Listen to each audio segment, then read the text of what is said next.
thing about heartbreak is, you know, sometimes we have such a tendency to, we get upset about it. You have this, you're experiencing this loss, and it's more than just the loss of another person. It's more than the loss of a relationship. It's a loss of your identity, because you've lived as you with this other person so strongly. Like this has been your primary mode of living, of who you are, of how you identify, and how you talk about yourself to other people. It's in context with this other person. It's the kind of thoughts. It's now having to figure out, who do you share these certain things with? Who do you talk to about this certain thing?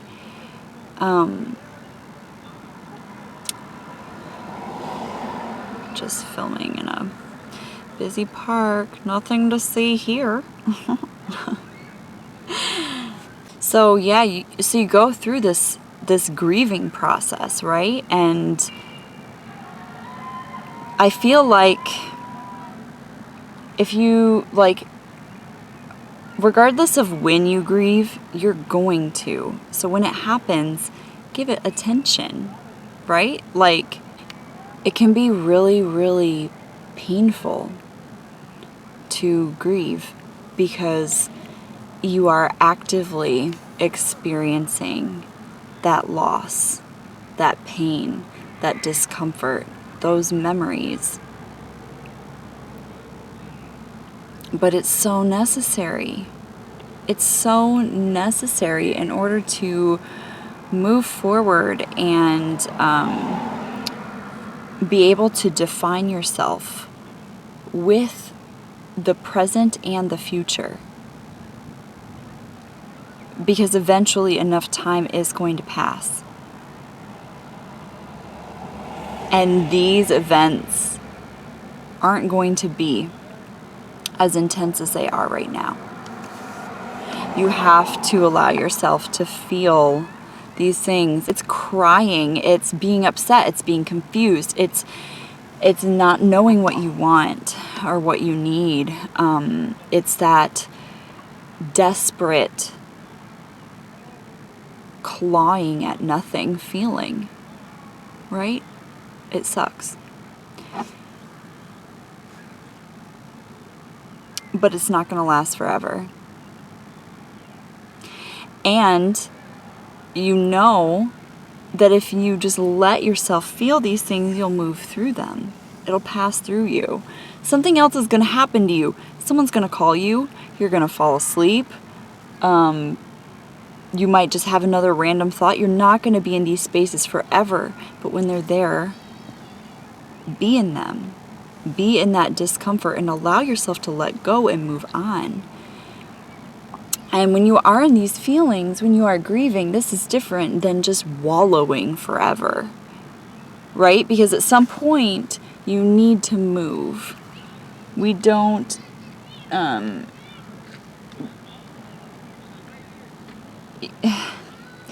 yeah, appreciating your feelings and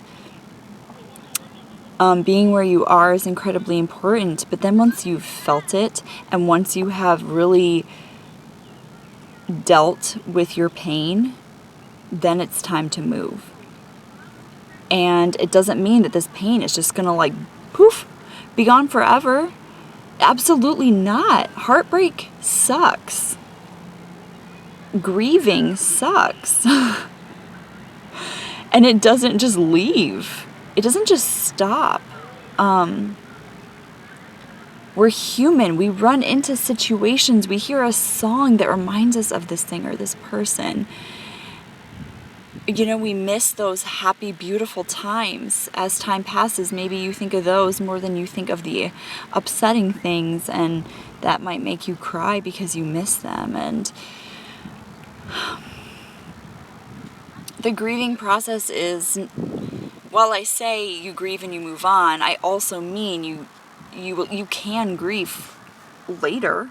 It can come back. You can reflect on it later. You're allowed to feel what you want to feel, but there's a difference between active grieving and emotion and sitting in it like it's molasses and it's just is sucked you down. There's so much more out there to the world. You know? And so how do you get there? Like, how do you move on? You just trust that you will. That's a huge part of it. You trust that you will move on. Yeah, I think one of the hardest things for people sometimes to realize, like, right, with heartbreak and stuff, is the level of attachment that we have to other people, which is so normal. It's normal to be attached because that's how you deepen bonds with people. I mean, it's simple. I don't think attachment inherently is horrible. But the detaching, that ripping off, once that is no longer available to you, is can be very, very difficult. And I think it's the best thing you can do is to just realize that your life is going to continue, and there's going to be things that are going to happen to you that you just can't see yet, and that beautiful thing is not the only beautiful thing for you. And that you can handle pain. We really can. We can handle a lot of pain. We are strong. Yeah, you can handle the pain. I think a lot of times it's like this, maybe what's going on is we don't trust ourselves or something, or we don't trust the world, we don't trust other people. But really, it's all worth trusting. That gives us the best chance anyway. Something that I personally noticed when I went through my most recent heartbreak and detachment was there were phases to what I was struggling with and where my what I was doing to try to move forward and to grab a hold of whatever I could while I was falling. And for me, I realized that the first phase of my heartbreak and the first phase for me was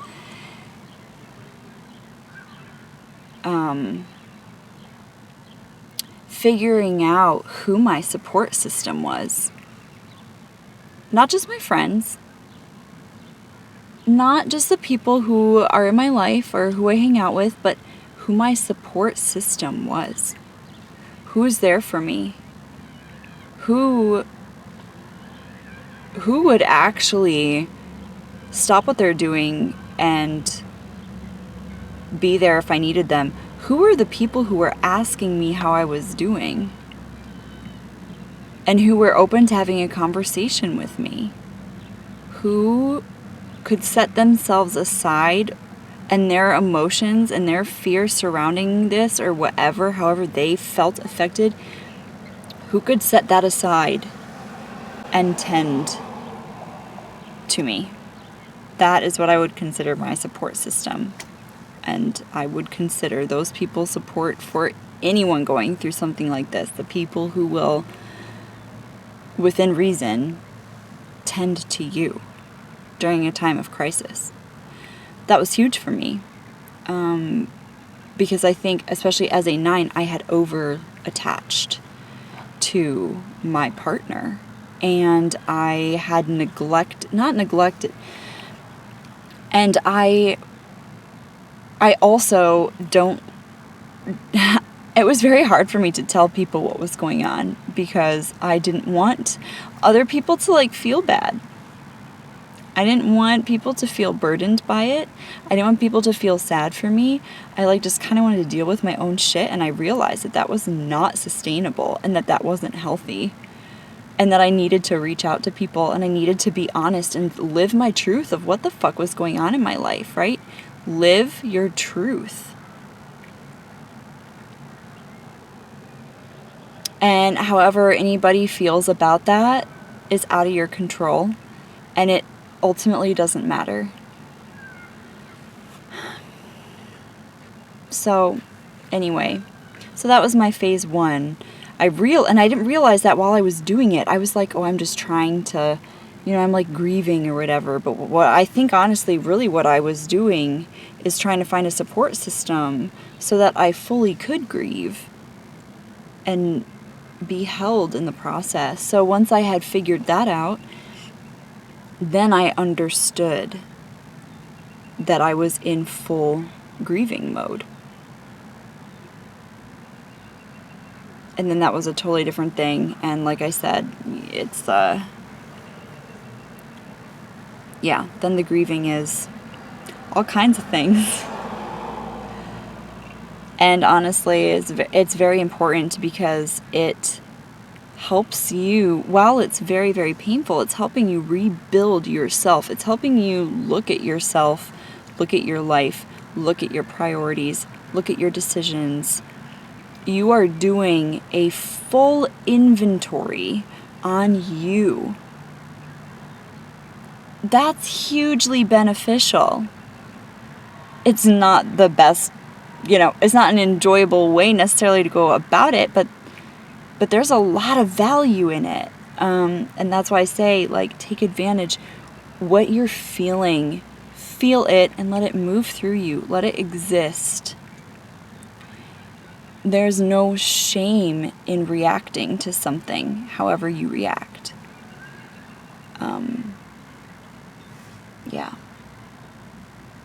So, grieve.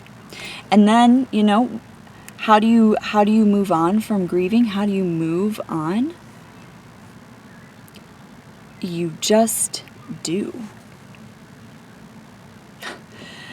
And if you can't figure out what to actually do, like if you don't, if you're not comfortable going out,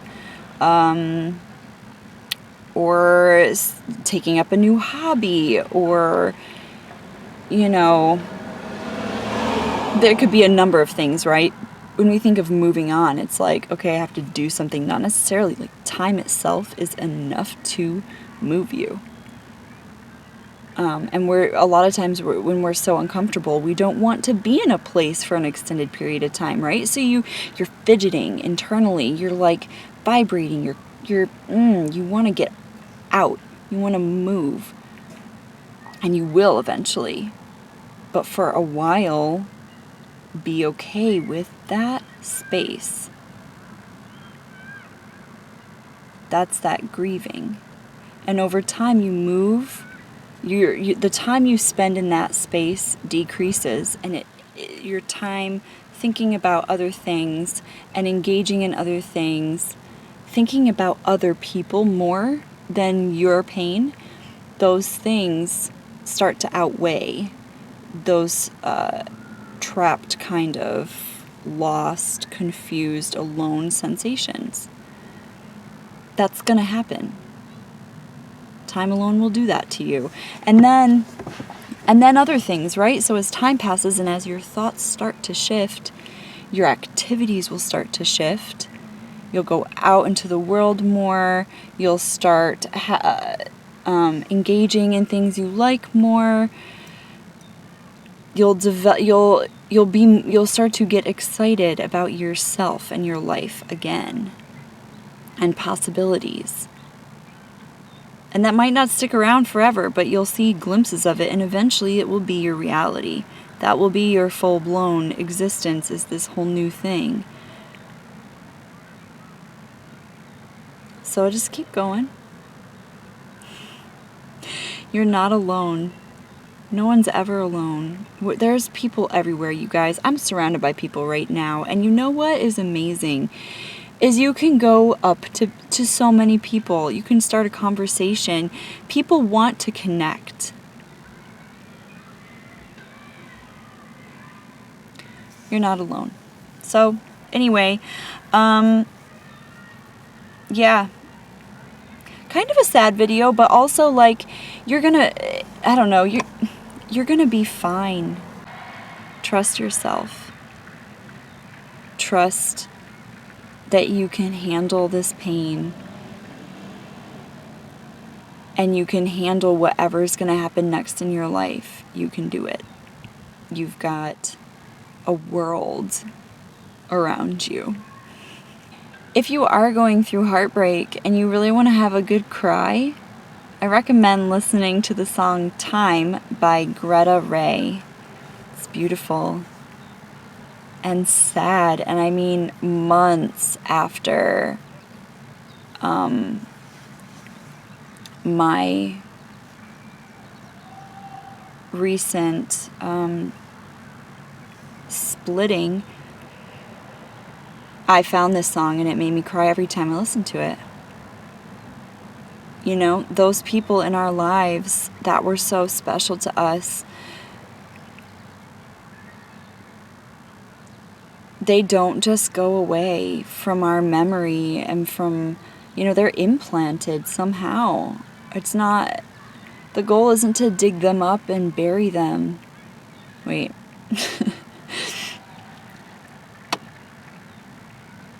That didn't make, in my brain that somehow made sense, and then once I thought about it, it didn't. What I mean is, like, the goal isn't to just, like, I meant dig them up out of your mind and bury them elsewhere. I think that's what I meant. You know, the goal isn't to rip their roots out of you and toss them aside. The goal is to let them exist in you in whatever beautiful way that they did, and then continue developing your beauty in your own way with different people, with yourself, with experiences. You know, and as far as like closure, right? Because that's another huge thing with heartbreak. It's like, oh, but I never blah, blah, blah, or I don't know blah, blah, blah, or what if blah, blah, blah. Yes. You might not know. You might not get closure on certain things. Somebody might not miss you as much as you miss them. Somebody might move on quicker. Someone might take longer to move on. The pain might not be equal.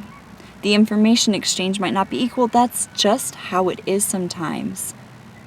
There are things you can't control, and that hurts. That's just how it is. And it's okay. There's a lot of things you can control. Oh, there's people right here. They're watching me film.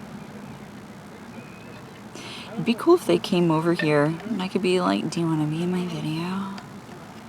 What's your zodiac? Do you know what MBTI is? I think you're an Enneagram 7. I like check the fuck out. Did you see that? I think I might keep a little of that in there. Yikes.